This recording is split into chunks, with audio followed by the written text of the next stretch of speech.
언젠가 은퇴하면 모든 것이 자유로울 거라고 믿었죠. 5억이 있으면 충분히 살 수 있다고 생각했어요. 그런데 막상 은퇴 후 생활을 시작하자 그 5억은 손끝에서 빠져나가듯 사라지고 우리는 매달 생활비 걱정을 해야 했습니다.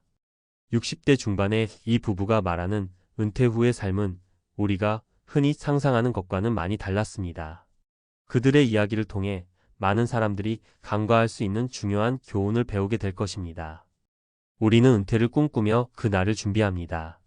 30년 동안 일한 후에 마침내 우리가 바라던 은퇴를 맞이했을 때 그 어떤 것에도 구애받지 않는 자유를 얻을 수 있을 거라 믿습니다. 하지만 그 자유가 단순히 휴식과 여행, 자녀와의 시간만을 의미하지 않는다는 사실을 알게 되는 건 은퇴 후 한참이 지난 후입니다. 이 부부도 마찬가지였습니다. 은퇴 후의 생활을 기대하며 그동안 열심히 모은 퇴직금 5억 원은 충분할 것이라 생각했습니다. 하지만 현실은 달랐습니다.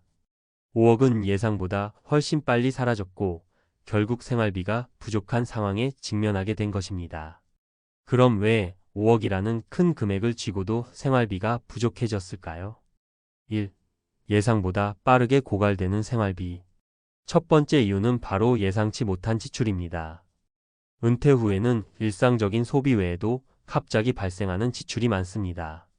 예를 들어 건강 문제가 생길 수 있고 예상치 못한 수리비나 급하게 필요한 가전제품 교체 비용이 발생할 수 있습니다.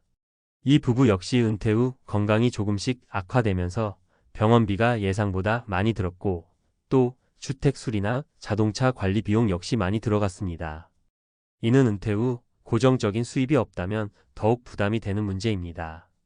결국 5억은 단기적인 계획에서는 충분해 보였지만 예상치 못한 지출에 빠르게 고갈되었습니다. 2. 물가 상승과 고정 지출 증가. 두 번째 이유는 바로 물가 상승과 고정 지출의 증가입니다. 은퇴 후 이 부부는 단순히 돈을 잘 관리하면 될 것이라 생각했지만 예기치 못한 물가 상승에 의해 매달 나가는 생활비가 점점 더 많아졌습니다.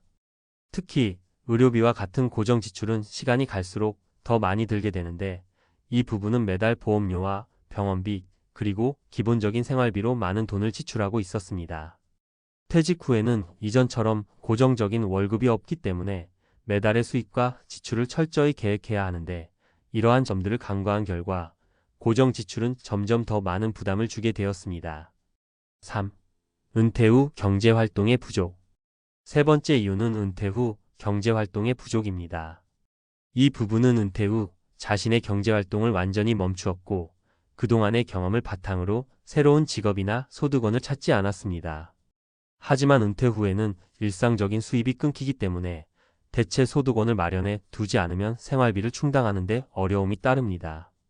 비록 은퇴 후 휴식을 취하고 싶지만 이를 위해서는 더 이상 의존할 수 있는 수입원이 없는 상황에서 적극적인 경제활동을 하지 않으면 결국 재정적인 문제에 부딪히게 됩니다. 이 부부는 그 점을 간과한 채 예상보다 빠르게 자산을 소진하며 생활하게 되었고 결국 생활비에 대한 걱정이 끊이지 않았습니다. 이 부부의 이야기는 단순히 돈이 부족했다는 문제가 아니라 은퇴 후 우리가 맞이할 수 있는 여러 현실적인 어려움을 잘 보여줍니다. 은퇴 후에는 더 이상 정기적인 소득이 없기 때문에 그동안의 노후 준비가 얼마나 잘 되어 있는지에 따라 생활의 질이 달라집니다. 퇴직금이나 연금만으로 충분히 살 수 있다고 생각하는 것은 큰 착각일 수 있습니다. 그렇다면 우리는 어떻게 해야 할까요? 은퇴 후의 생활을 안정적으로 보내기 위해서는 첫째, 철저한 재정 계획과 관리가 필요합니다. 생활비, 건강보험, 의료비 등을 철저히 예측하고 그에 맞는 예산을 마련해야 합니다.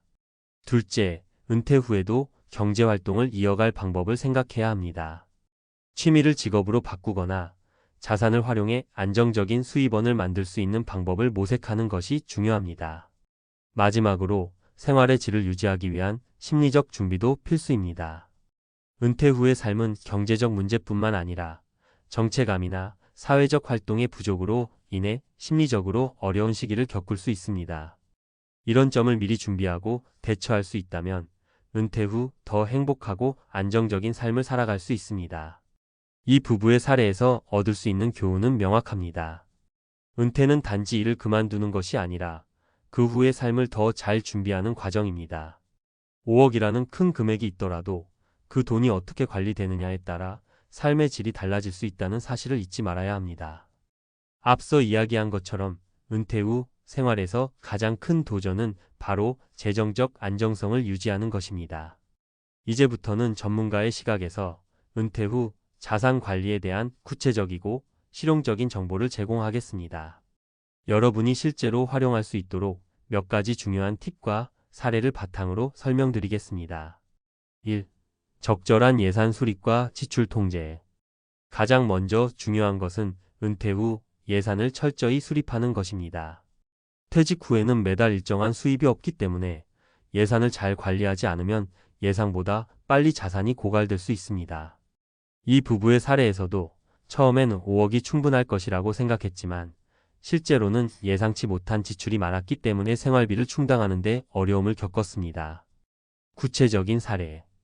예를 들어 한 60대 부부가 월 생활비로 약 200만 원을 예상하고 있었지만 병원비, 수리비, 갑작스런 여행비 등 예기치 못한 비용이 발생하면서 매달 예상보다 50만 원이 더 들었습니다. 결국 한 달 생활비만으로 자산을 더 빨리 소진하게 된 것이죠. 실용적인 팁. 매달 예상 지출을 정확히 계산하고 그에 맞는 예산을 수립하세요. 생활비를 포함한 고정 지출 주거비, 보험료 등을 우선순위에 두고 비상 자금도 따로 마련하는 것이 중요합니다. 은퇴 후에는 소비를 줄이는 것이 우선, 필요 없는 지출을 줄여 더 효율적으로 자금을 운영할 수 있어야 합니다. 2. 투자 전략 재조정. 은퇴 후 생활이 안정적이라면 그 자산을 잘 운용하는 것이 매우 중요합니다. 대부분의 사람들이 생각하는 것처럼 단순히 은퇴금만으로는 오래 버틸 수 없습니다. 이 부부도 자산을 운용하기보다는 단기적인 소비에만 집중하다 보니 빠르게 고갈되었습니다. 구체적인 사례. 투자금 5억을 주식이나 부동산에 단기적으로 투자했지만 시장의 변동성 때문에 자산이 크게 줄어들었습니다. 예를 들어 주식에 2억을 투자한 후 시장 하락으로 1년 만에 20%가 감소한 경우 본래 2억이었던 자산이 1억 6천만 원이 되어버렸습니다. 실용적인 팁. 은퇴 후 자산을 안전하게 운용하는 것이 중요합니다.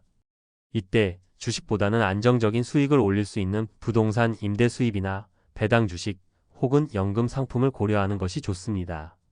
또한 다양한 자산에 분산 투자하여 리스크를 최소화해야 합니다. 예를 들어 5억 원을 다음과 같이 나누어 투자할 수 있습니다. 2억 원은 저위험 자산 국채, 고정금리 상품, 2억 원은 중위험 자산 배당주, 부동산 임대, 나머지 1억 원은 현금 자산으로 보유하여 유동성도 확보합니다. 3. 건강관리와 의료비 준비. 은퇴 후 건강 문제로 인한 지출이 크게 늘어날 수 있습니다. 이 부부도 은퇴 후 건강이 급격히 악화되어 예상보다 많은 병원비를 지출하게 되었습니다. 특히 나이가 들수록 의료비는 계속해서 증가하는 경향이 있습니다. 만약 은퇴 후에도 의료비를 충분히 준비하지 않으면 생활비에 큰 부담이 될 수 있습니다. 구체적인 사례. 65세의 한 남성은 퇴직 후 1년간 약 500만 원의 병원비를 지출했습니다. 이전에는 매달 보험료를 납부하면서 자신은 큰 병에 걸리지 않을 것이라고 생각했지만 실제로 수술을 받고 후속 치료까지 받으면서 예상보다 많은 비용이 들어갔습니다. 실용적인 팁. 은퇴 후 건강보험이나 실비보험을 꼼꼼히 점검하고 장기적인 치료가 필요한 경우를 대비해 추가적인 보험을 가입하는 것도 좋은 방법입니다. 의료비를 위한 별도의 자금을 마련하는 것도 중요합니다. 예를 들어 은퇴 후 매년 의료비로 약 200만 원 정도가 예상된다면 그에 맞는 저축 계획을 수립하고 만약의 상황을 대비할 수 있는 금융 상품을 선택하는 것이 좋습니다. 4. 은퇴 후 소득원 확보. 은퇴 후에도 적극적인 경제활동을 이어가는 것은 자산을 더 오래 유지하는 데 큰 도움이 됩니다. 이 부부처럼 은퇴 후에 완전히 경제활동을 멈추고 자산을 그대로 방치하면 자산이 점차 고갈될 위험이 커집니다. 구체적인 사례. 50대 후반의 한 직장인은 은퇴 후 1년간 자산을 조금씩 활용하며 생활했지만 소득원이 없으니 자산이 고갈될 수밖에 없었습니다. 후에 그는 다시 일을 시작하여 월 150만 원의 소득을 얻었고 그 덕분에 생활이 많이 나아졌습니다. 실용적인 팁: 은퇴 후에도 일이나 사업을 통해 소득을 지속적으로 창출하는 방법을 고려해 보세요. 예를 들어 취미를 바탕으로 프리랜서 일을 하거나 교육 강사를 하거나 작은 온라인 비즈니스를 시작하는 것 등이 좋은 선택이 될 수 있습니다. 그런 소득원을 만들면 자산을 더 오래 유지하고 정신적인 만족도 얻을 수 있습니다. 5. 심리적 준비와 후회 예방. 끝으로 은퇴 후 가장 중요한 것은 심리적 준비입니다. 많은 사람들이 은퇴 후 이제는 아무것도 하지 않고 쉬고 싶다고 생각하지만 이는 결국 우울감이나 불안감을 초래할 수 있습니다. 은퇴 후에는 삶의 목표나 의미를 재정립하는 것이 필요합니다. 아무런 계획 없이 쉬기만 한다면 정신적 공허함을 느낄 수 있습니다. 구체적인 사례. 한 60대 부부는 은퇴 후 그냥 쉬면 된다고 생각하며 1년을 보내고 나서 삶에 대한 무기력함을 느꼈습니다. 이를 해결하기 위해 그들은 자원봉사 활동을 시작했고 이후 삶의 의미를 되찾았습니다.